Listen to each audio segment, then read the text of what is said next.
Ruffy Biazon of Muntinlupa. Yes, thank you, Madam Chair, and thank you, Sir Jaime, for joining us this morning. It's very enlightening, your presentation, and inspiring. Thank you, Congressman Biazon. Thank you. Well, this pandemic, of course, is the first that we experienced, and will definitely not be the last. So I do agree with your statement about preparing for the next one, particularly on the field of health. I just have a question with three questions. One is, what impact do you see that this present shift to digitization and automation on employment or unemployment? Because if we are now shifting into a more digitized means of doing business and our daily lives, do you foresee a reduction in job opportunities because of automation? Second question is, this crisis highlighted the need to improve our telecommunications infrastructure, which is now spurring government to take action. For example, there is a bill pending in Congress proposing the requirement of a minimum internet speed. Do you think that this push from government is needed, or will the industry take action on its own, recognizing the need for a better service level? And the third question, well, just the two questions for the interest of time. Thank you. No, thank you, Congressman Biazon. Two very fair questions and important ones. So let me tackle them in turn. No? On the issue of the shift in digitization, you're absolutely right. I think as digitalization begins to take place, in many ways there'll be more efficiency in the system. There'll be more cost effectiveness, and the consumer will be a net beneficiary of getting products and services quicker and at a cheaper way. The negative is the workforce behind it. So the consumer will benefit, as it has, say, in the United States. If you go to the United States and buy goods and services, all of these efficiencies have led to your being able to buy products at a far cheaper rate. But look at the negative consequences in the United States of this massive shift that's taken place.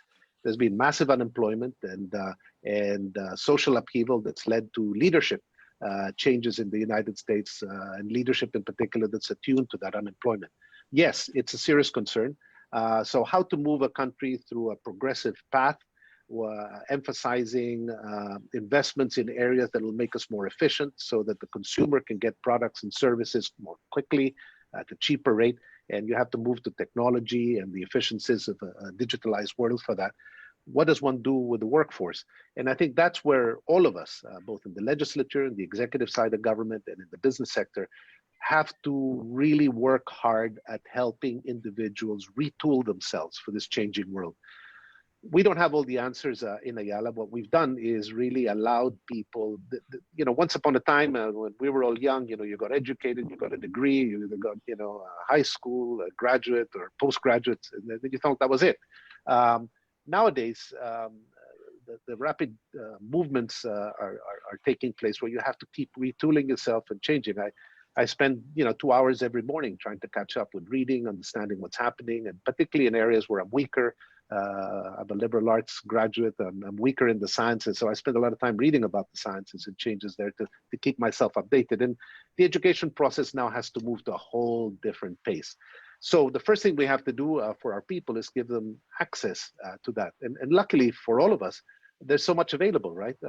And so let's say for our own employees, we're giving them, I think I mentioned it earlier, free of charge, an opportunity to keep retooling them at their own pace and at their own time.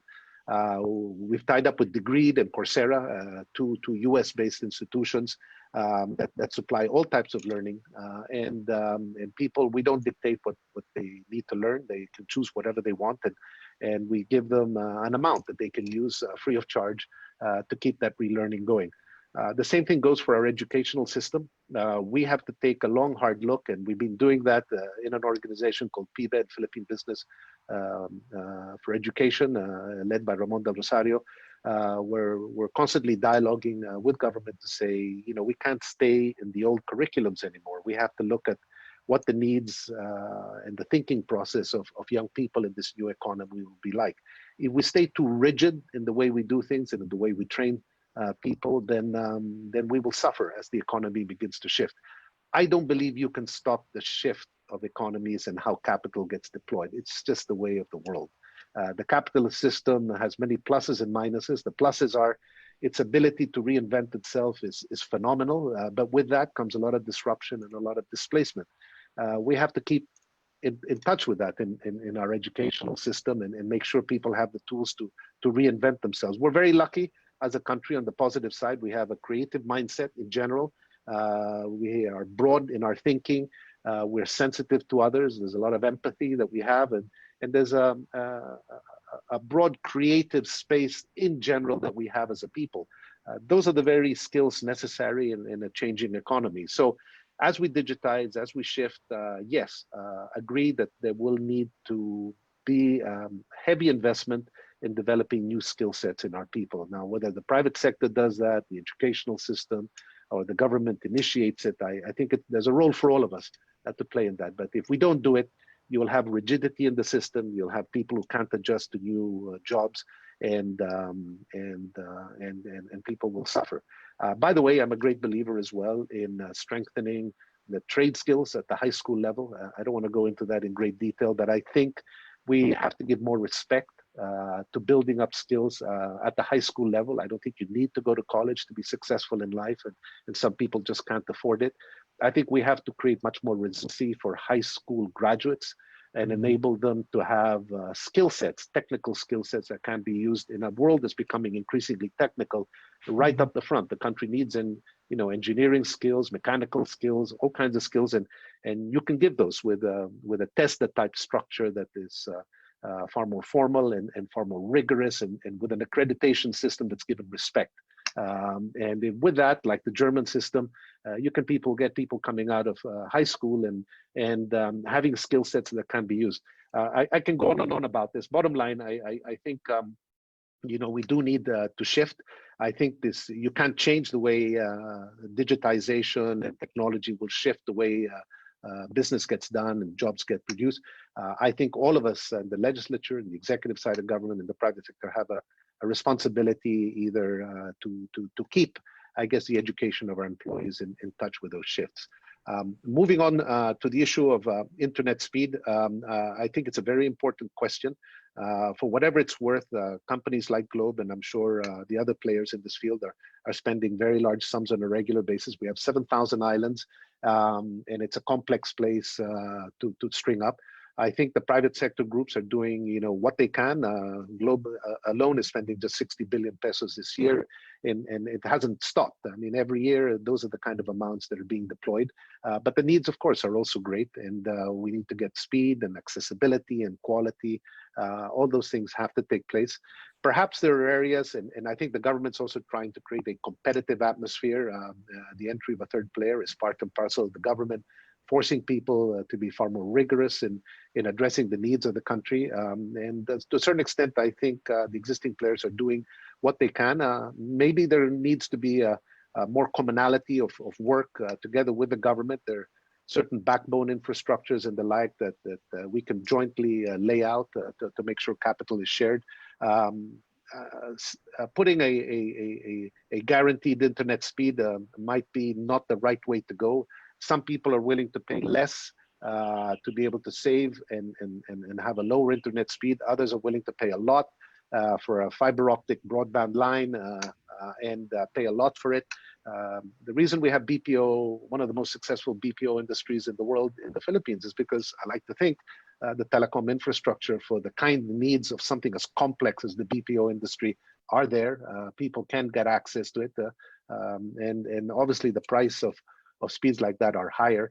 I don't think there's any set answer. I think what's important is to keep upgrading, to stay progressive, to allow capital to continue to be redeployed. And within Globe, I like to think we have kept the capital redeploying at a rate that no other Ayala company has done ever in its history. And very few industries have the redeployment of capital that you see in the telecom industry in the Philippines. I know sometimes it's hard to feel because the needs are so great.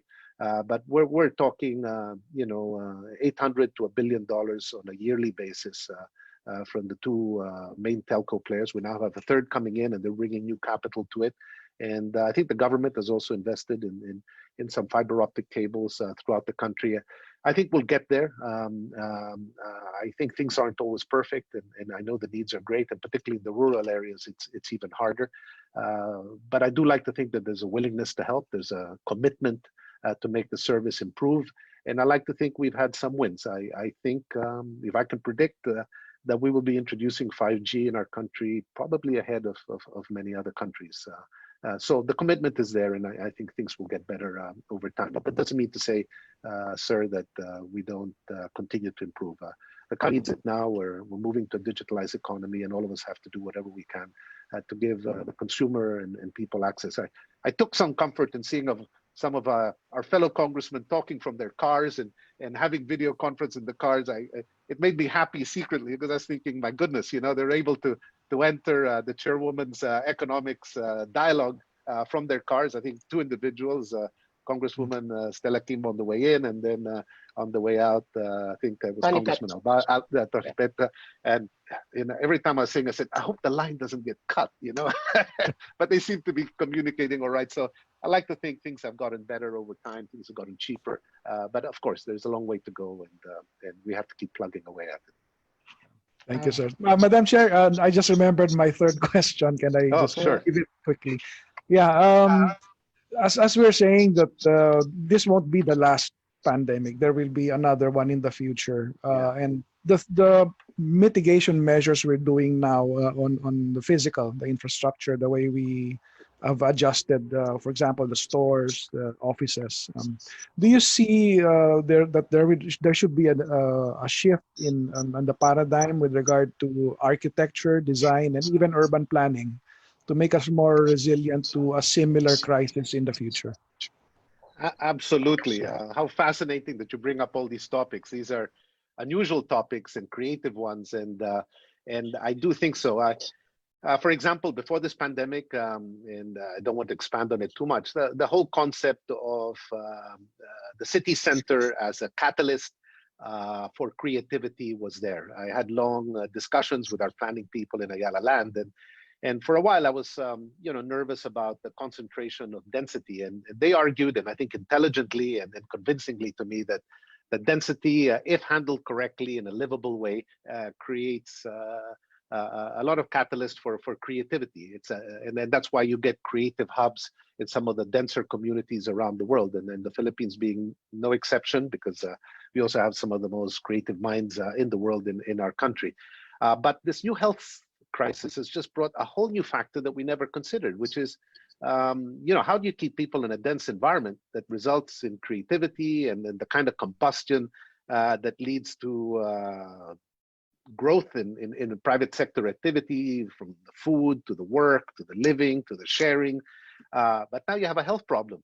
I would say, Congressman, you're right. I think we have to rethink the way perhaps we interact and live. I read a fascinating article just the other day, the suburbs, which was a model that came out of the United States after the Second World War in the 60s and 70s, which Ayala used as a way of creating the environments that you get in Alabang and Bali, etc. It was a formula.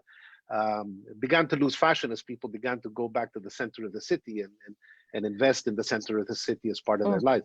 But now with the health crisis, that the fascinating article, I think it was in the New York Times, said suburban living is going to come back into fashion. People will want greenery, they'll want safety for their families, they'll want to live in spaces that are environmentally friendly.